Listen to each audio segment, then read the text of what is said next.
Hello, many thanks for joining us on News Hour 2. My name is Sani Abdurrahman. We begin from the presidency, where President Akufo-Addo on Wednesday morning inaugurated the largest bulk supply point at Pokwase in Accra. The 580 MVA substation is to improve power supply quality and reliability to more than 350,000 customers within the Pokwase and its surrounding communities. Nana Akufo-Addo said the right investment are being made into the power sector, and other projects in other areas will help improve power in the country.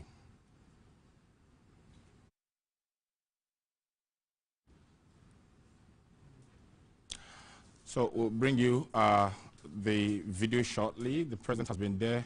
And of course, there was another event today, the Ghana Economic Forum, where discussions about improving the power sector has been dominant. Of course, the country wants to industrialize the African Continental Free Trade Area is also being implemented, and we need power to ensure that our local industries become competitive on the regional stage. Now, the National Road Safety Authority has removed prescribed lamps from some 1,480 vehicles across the country.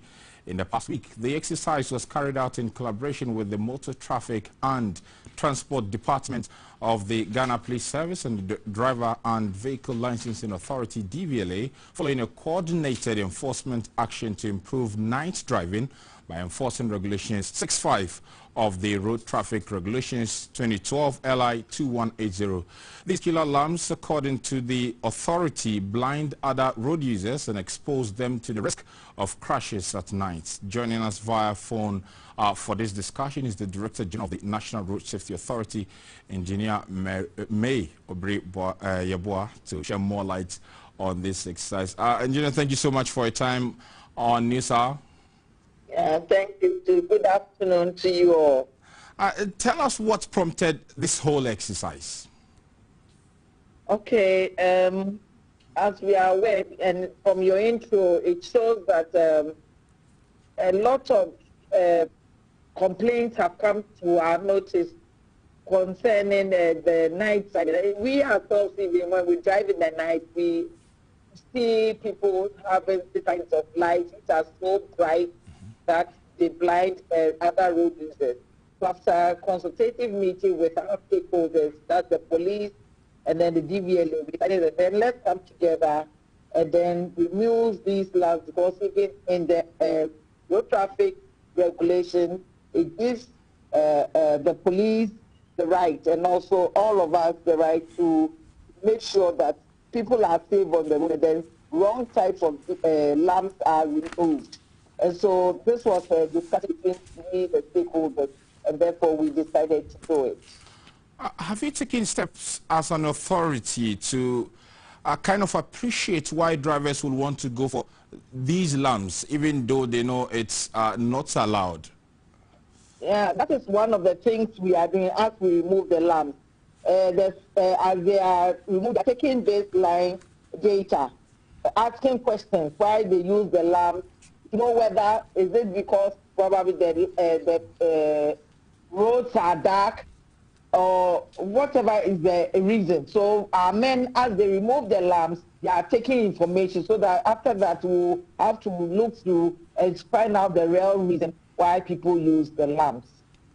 And for the purpose of education, what sort of penalty is prescribed in the law for those who offend or use the not allowed lamps? Well, by the law, it states that offenders are fined not less than 25 penalty units and no more than 50 penalty units, or to a term of imprisonment not less than 30 days and not more than 3 months. So the 50 penalty units equates to 600, 600 cedis. The 25 penalty unit is 600 Ghana cedis. And then also by our act, the National Road Safety Authority Act 996 of 2019, it also gives us the we are able to give administrative penalties also against organizations The first one I said was offenders, that is drivers. But for us, it's against organizations who don't comply with the law. And that is between 5,000 penalty units and then 5,000 penalty units and then 10,000 penalty units. So well, that is 60,000 Ghana cedis and 120,000 Ghana cedis. So now as the authority embarks on this exercise, going forward, those who violate this regulation, are we going to see the authority in collaboration with the police ensuring the prosecution to deter this? Yes, in fact, we started with education, and as we started, this is, I think, the second week. So far, we have not prosecuted anyone, and we are asking the general public to voluntarily remove them. But after the 1 month that we are doing this, the police will go ahead to prosecute. And then we also, if it's an institution, will use the administrative penalties against those organizations. Thank you for your time, Madam. Okay. Engineer May Aubrey Boahin is the Director General of the National Road Safety Authority and has been explaining to us the exercise that they have jointly embarked to ensure that motor traffic is adhered to. Now, in the Ashanti region, electronic competition is threatening the existence of postal operators, and while postal services continue to dwindle in some societies, some who have never had any postal transaction prefer to use that system of communication. Now, amid the COVID-19 pandemic, the world had witnessed the widespread switch to virtual activities, hence the prominence of digital and social media. Nonetheless, there are services that have not changed, with particular reference to the postal establishment in Ghana. In this special report, Ashanti region correspondent Akosia Frimpong found out that the relevance and the resilience of the Ghana Post Company has not changed since its transformation in 2017, with particular reference to the rebranding of the Kumasi main branch of the Ghana Post at Idum. Historically, Ghana Post opened its doors for business in 1854 as the Post and Telecommunications Department of the colonial administration. It was transformed into a corporation in 1974 with the promulgation of the NRC Decree 311 of 1974. The Telecommunications Division was carved out of the corporation in 1993, leaving the Postal Division to be renamed the Ghana Postal Services Corporation, its enabling act being Act 505 of 1995. The corporation was later incorporated under the Companies Code in 1995 in line with the enactment of the Statutory Corporations Act 461, which required some state-owned enterprises to become limited liability companies, hence its current name, Ghana Post Company Limited. The company has legal monopoly over the provision of the Universal Postal Service, letters below 100 grams. The company provides post shop services, parcel delivery, expedited mail service, EMS, and financial services for its customers for profit. In 2017, the company began a major transformation to make it relevant. Rebranding of some of its branches throughout Ghana was key to the transformation, and the Kumasi main office of Ghana Post was included. The Kumasi main office of Ghana Post houses the company's Ashanti Regional Directorate, which has been renovated. There, postal services have been revived through the revamping of its domestic parcel services. The company has also introduced an e-commerce service to support the buying and selling companies in the country to advertise their products.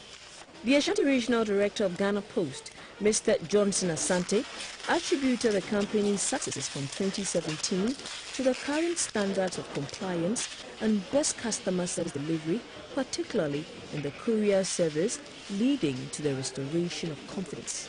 So the rebranding started when we realized instead of post office, we now want to call it Ghana Post. If it's Ghana Post, then we need to go along in that direction. That calls for the rebranding. So we decided to give a facelift to most of our offices because if you are rebranding something, it means it needs a new face. According to Mr. Asante, Ghana Post has leveraged on technology to improve on efficiency. If you are sending an item to Accra via transport, there's no way you can track the item.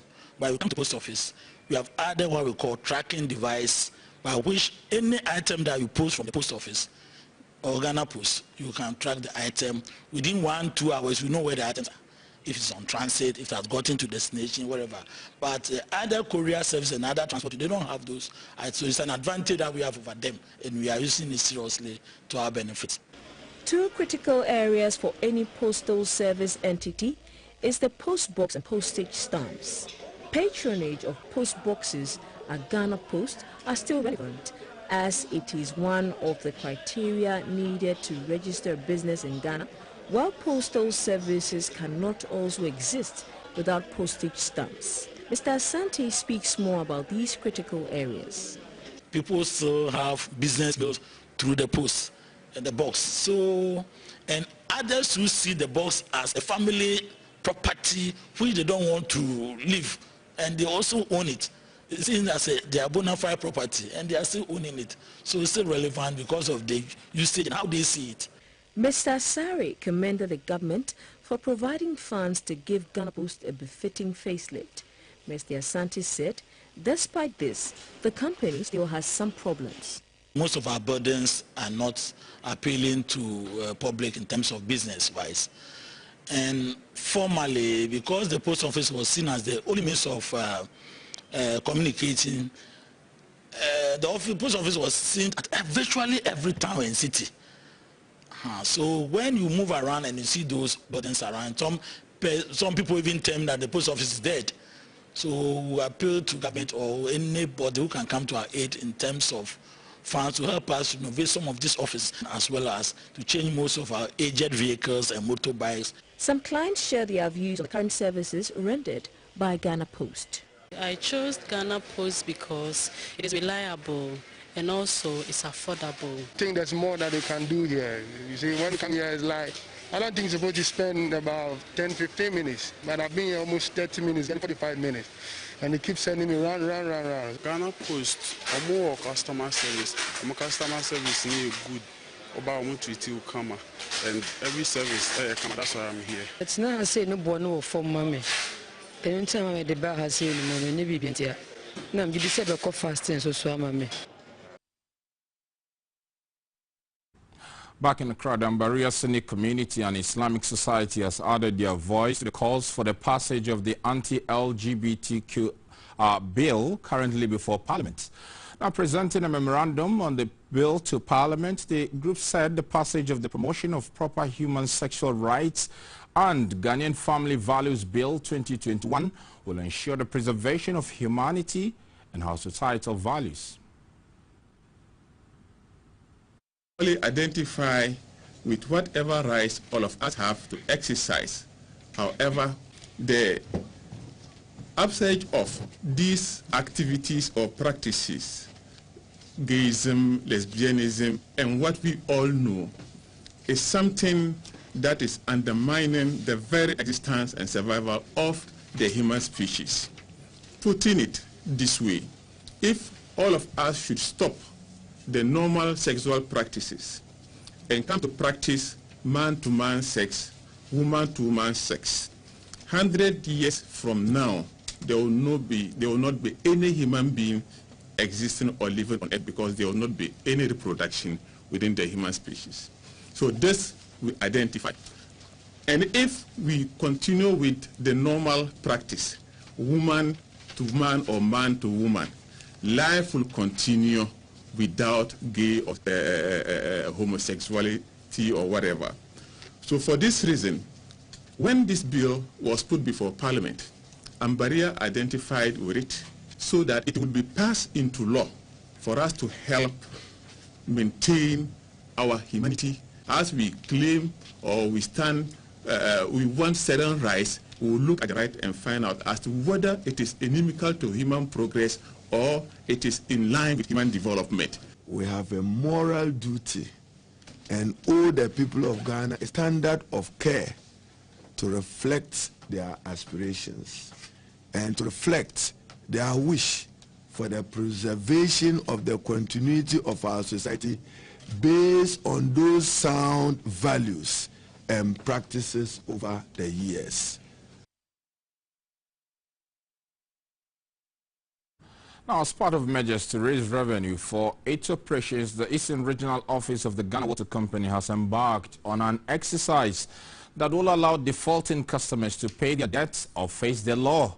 Our Eastern Regional Correspondent, Gloria Erful, caught up with the Public Relations Officer, Mr. Kojo Dasi, who threw more light on the exercise.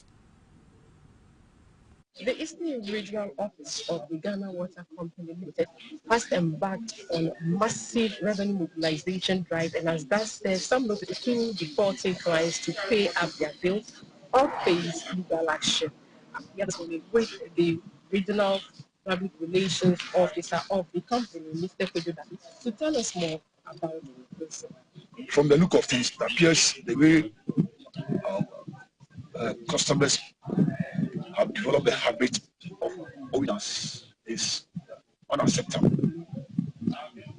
When you say it's unacceptable, can you imagine people are owing more than a year? 6 months, 3 months. But 3 months we can entertain, but if it's beyond 3 months, 6 months, 1 year, how do you expect the company to sustain its operations? One, everything, for instance, payment of salaries hinges on payment of bills, importation of chemicals to treat water, to make it safe for people to get quality water. All comes from this payment of bills. Buying of equipment, spare parts, running of our vehicles up and down, repair of pipelines, all these depends on the payment of bills that our customers do. But from what we are seeing, if we don't take care, our operations will come to a halt. And that is why, especially as we enter the last quarter of the year, we need to intensify our drive to mobilize funds, else we cannot sustain our operations. So, in your quest to get your money, how is the response from your clients? Yeah, you see, over the years, the habit has been that, water company, when they come, you pay something small, you go. And ideally, we are not supposed to even go around to collect or to be on customers to pay. But it has become more or less like a norm. But now for our defaulting customers to really appreciate how serious we are, you said the last quarter of the year, we need to intensify our drive to mobilize funds, else we cannot operate. Thank you very much. Yes, so you heard it all from Mr. Kojo Dasi, who is the PRO of the Eastern Regional Office of Ghana Water Company Limited, by Ms. Gloria Erful reporting. Now let's go over to the Upper East region now, where an annual regional review and planning meeting of Agricultural Research and Farmer Linkage Committee is currently underway in the capital, Bolgatanga. Our Upper East region correspondent, Samuel Ayama, joins us live with more details from the meeting. Hello, Samuel. What have you gathered from this engagement?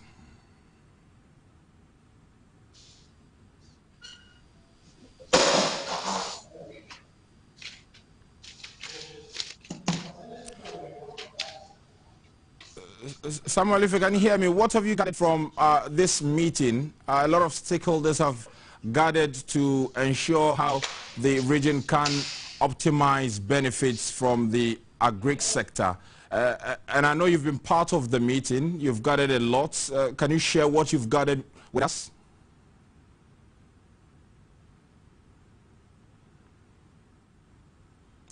We seem to be having a challenge with the network.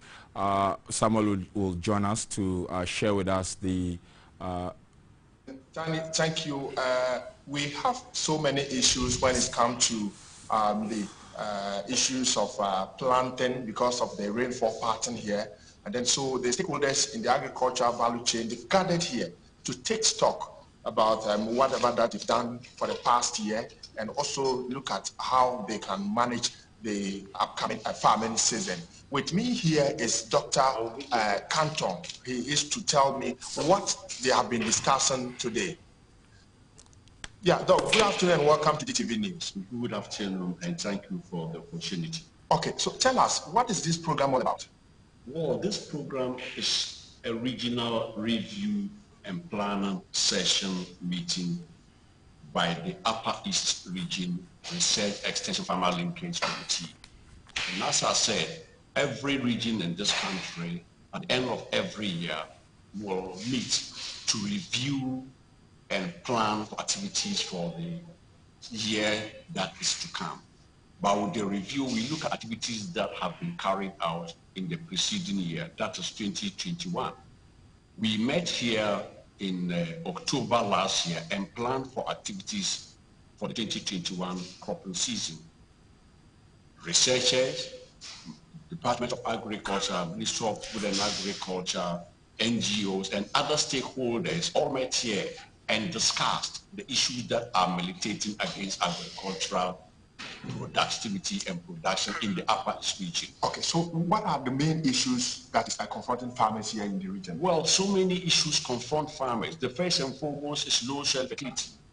As you have been told across the board, farmers always complain about low soils, poor soils, where yields are very low. And that's why government has come out with this subsidy to bring fertilizer at affordable rates for farmers to use. So the first and most important is low soil fertility. Okay, so yes. What is your take on this smuggling of fertilizer in this part? We've had quite a number of them happening. Well, the issue is that the fertilizer sometimes comes rather late.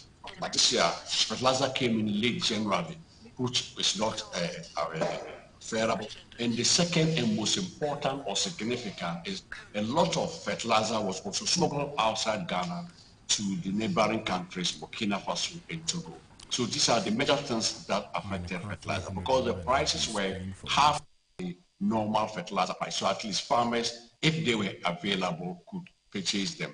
But the biggest challenge was smuggling, late arrival, and of course, some. So you are into research. Is there any variety your outfit has come out with to, because of the erratic rainfall pattern we have in this part? So many varieties we have worked on, particularly on maize. For maize, we have got drought-tolerant maize varieties. We have the CSR Abonten, which is an extra N maize variety, 80-85 days is ready.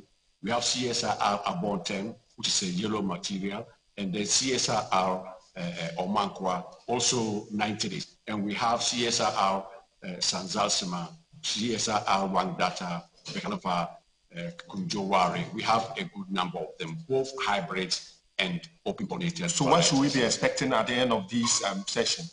Well, at the end of this session, we'll come up with our annual work plans and budgets, looking at what we want to do in 2021 and the resources that will be needed to carry those ones out moving forward. So basically, the output will be a regional plan that will cut across all the districts, activities that we have agreed on, how to carry them out, how much we will need to carry out these activities, and strategies to enhance us to carry out these activities. Okay, so we have Mr. Zimi here too with me. You are the Regional Agri Extension Officer. Tell us, what can you say in terms of Agri Extension services in this part of the country? Yeah, for Upper East, we are lucky. We have a number of extension officers. The number used to be so poor, but recent recruitment have increased the number from 92 to 321. And so that has significantly increased coverage. We are also hoping that the minister has made us to profile all the NAPCO personnel in the districts. And we had more than 200 of them. And I believe that a large number of them will be recruited given the warrant or permit. And when they are recruited and added to the current fleet of extension agents in the field, I think per extension agent will increase significantly. And then technologies that we are just discussing in this workshop will eventually get to our clients, the farmers, and that will boost production. Okay, thank you very much. You heard Dr.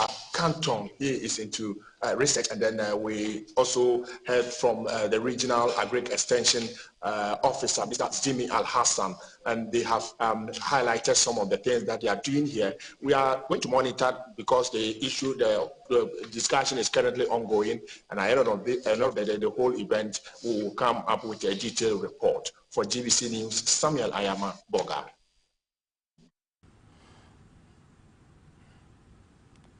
In Accra, 300 women have been screened for cancers of the breast, colon and cervix, HIV and eye diseases for free.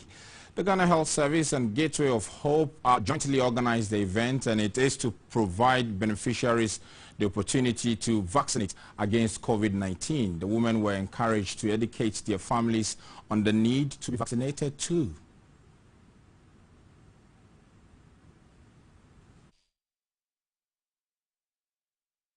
Difficult to visit hospitals to screen for any disease and know their status, and when they do visit, it is usually late.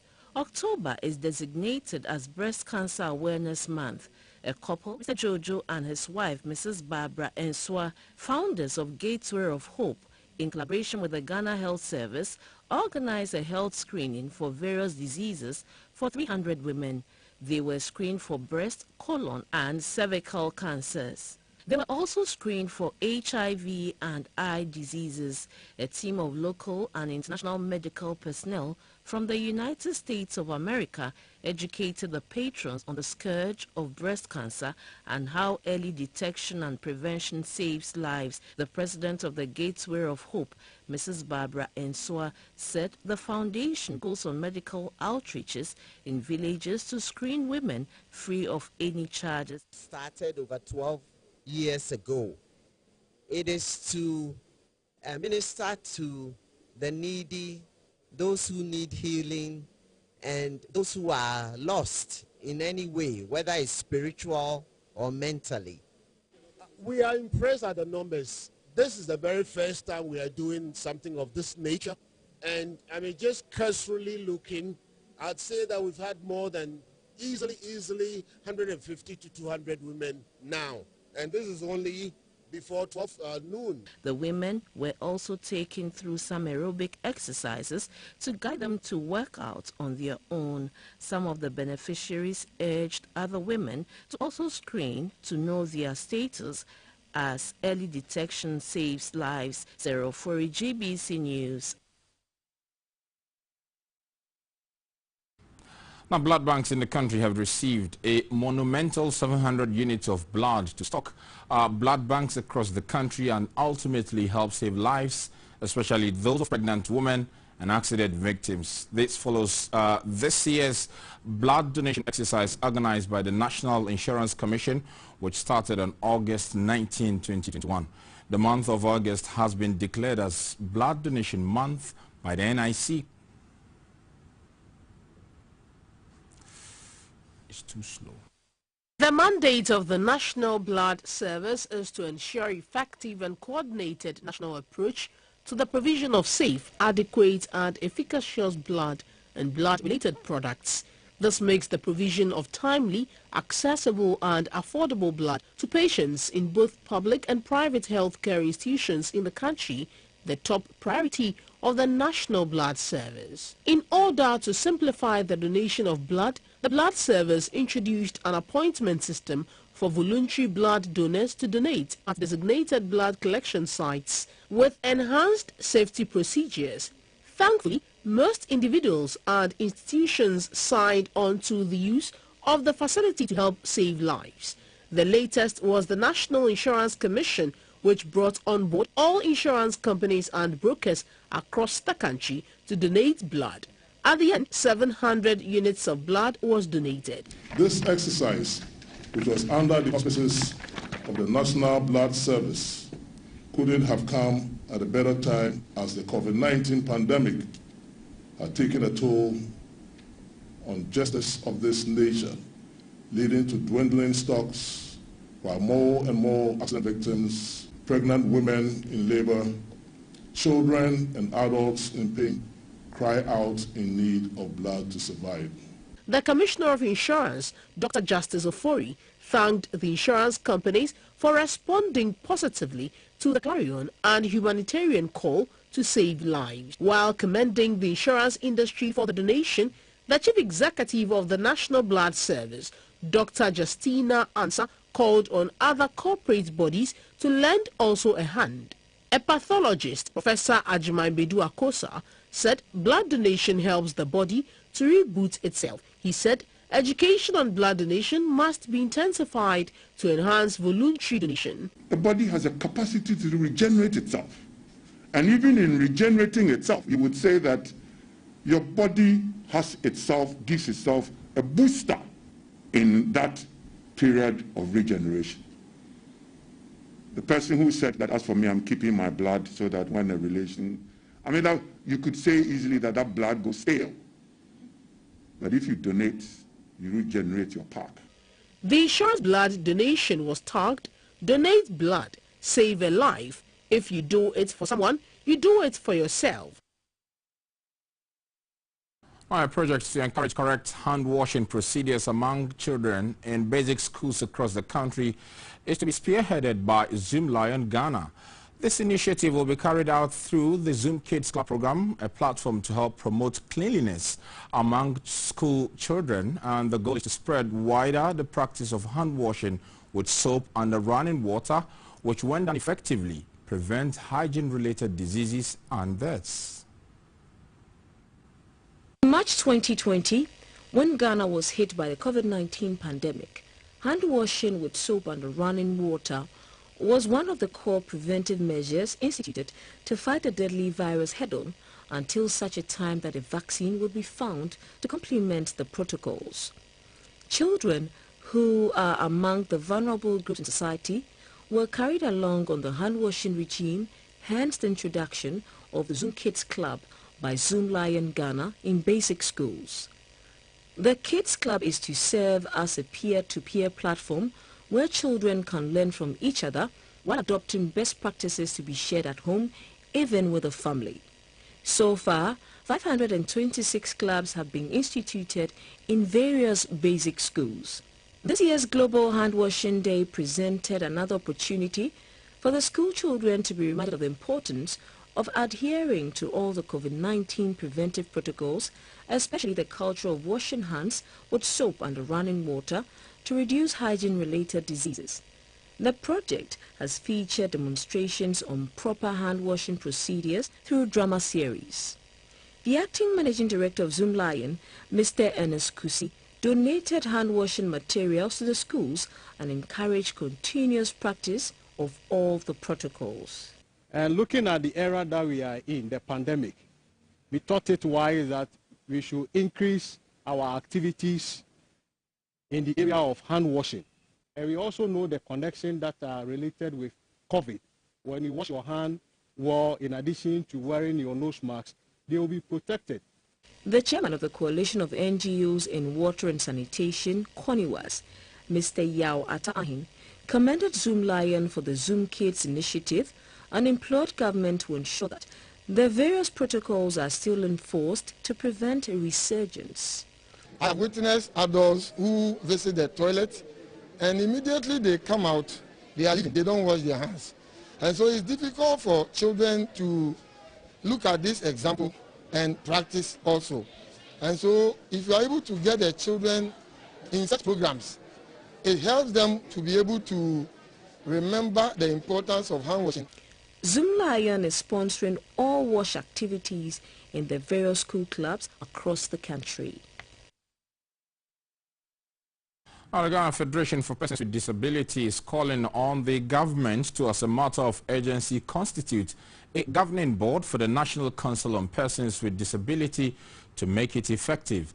According to the Vice President of the Bono Regional Chapter of the Federation, Ms. Sirina Mahamadou, several calls for the formation of the board have proven futile, thereby derailing efforts to seek the welfare of people living with disability.